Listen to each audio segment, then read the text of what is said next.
speel je Joert 0-0 in Friese Boys. Best daar tevreden mee? Ja, dat leidt er al om het begin van de wedstrijd kon het in het pakken man, denk ik. Alleen nog toen liep met lezen. En op het einde hier Friese Boys de kansen. En toen wie ik achteraf bleef met 0-0. Het moment van de wedstrijd is denk ik de goal die Sander Hoekstra scoorde, vlak voor tijd. Nou, vanuit mijn eegpunt, Sanders die centraal tussen het centrale duo van hun in. En ik smeet hem hier rechts in de hoeken achter hun centrale duo. En naar mijn idee komt Sander erachter waaien en rent er 1 op keeper en maakt het er maar. Dus gewoon 100% goal.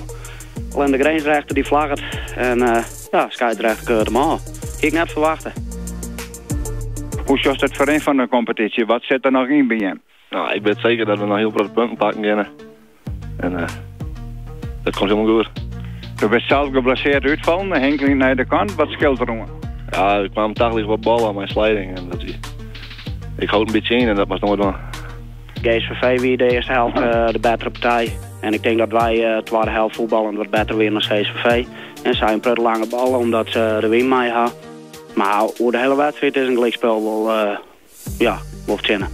Duwe puntverlies toch van je? Absoluut, we hebben net vanuit gegaan. We wisten wel dat het heel moeilijk zou worden. Maar we wisten ook dat we de koppositie pakken konden als we wonnen. En ja, dat ik eigenlijk ook wel dacht dat we die pakken zouden. Nee, weken, wat zit er dan op het programma? Lions thuis. Dus hopen dat we die kunnen verslaan met 3 punten meenemen en dan kunnen we weer omhoog zijn. Dan wacht het 9 weken boven Burgum, de koprenner. Wat verwacht Stefan? Dat zal eigenlijk weer een moeilijke pad worden, maar ik ga ervan uit dat we daar met 3 punten bij gaan. Dat mag gewoon.